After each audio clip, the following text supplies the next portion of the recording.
Hello students, I am Dr. Chetna Kumawat.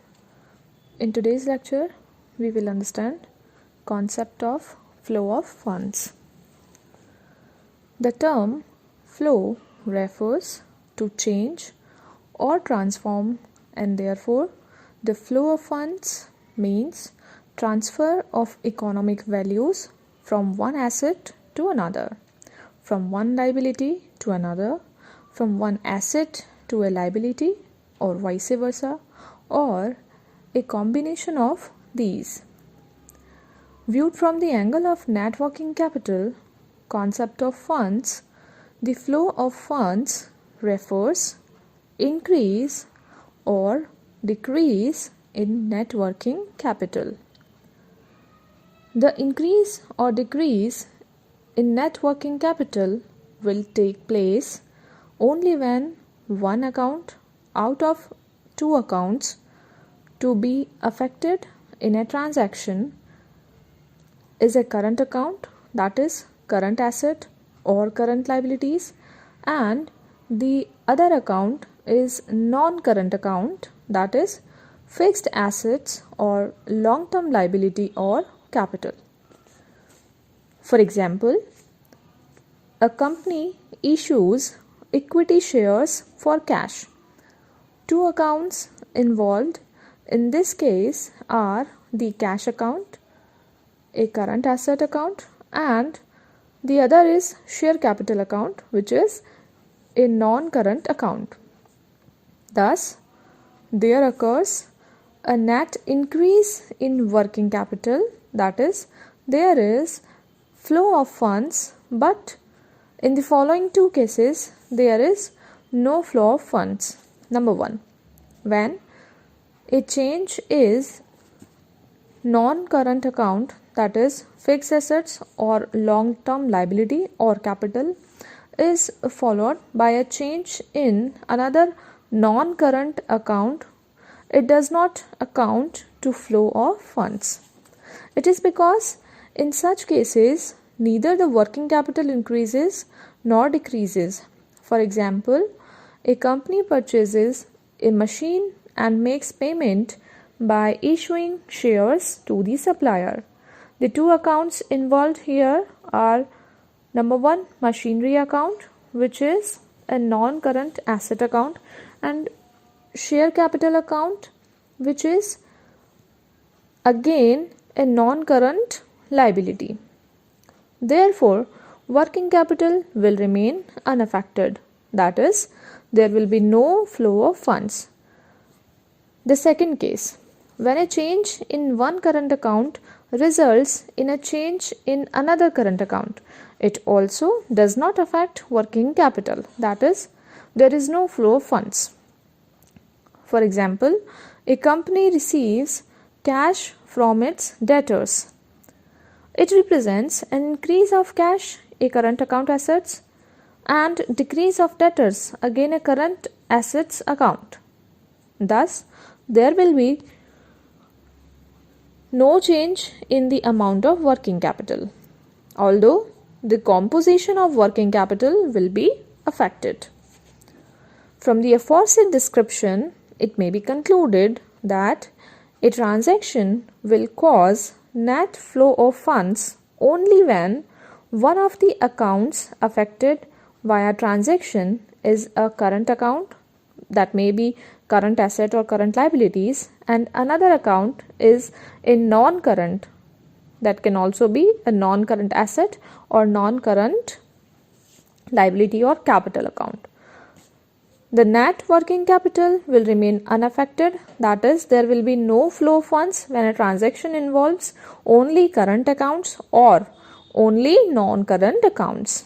Thus, it is clear that when there is a flow of funds and when there is no flow of funds, which has again been explained with the help of the journal entries as following. Transactions in which funds flow when transaction is between number one, current asset and non-current asset. The journal entry is cash or bank account debit to investment account. Sale of investment for cash. It will involve inflow of funds as net working capital increases and will be shown as source of funds in funds flow statement. Number 2, current assets and non-current liability account. Issue of shares for cash. The journal entry will be bank account debit to share capital account. Let's see whether in this case flow of funds or not. So our answer will be, it will involve inflow of funds as net working capital increases and will be shown as sources of funds in funds flow statement. Number 3, current liabilities and non-current assets. Purchase of machine on credit. Then general entry will be machinery account debit to creditors. It will involve outflow funds as net working capital decreases and will be shown as uses of funds in funds flow statement. Number 4, current liabilities and non-current liabilities.